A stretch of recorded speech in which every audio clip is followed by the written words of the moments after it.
कंगना जियते रहो। भाभी तोर दूध पियाना जियते रहो। फुदुर फुदुर करना टुकुड़ टुकुड़ तकना जियते रहो। भाभी तोर दूध पियाना जियते रहो। मुँह में लिए चूसना बिछावनी पर सुसु करना जियते रहो। भाभी तोर दूध पियाना जियते रहो।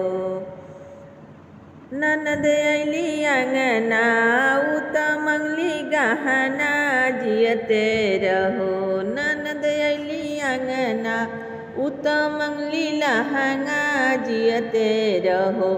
भाभी तोर दूध पियाना जियते रहो।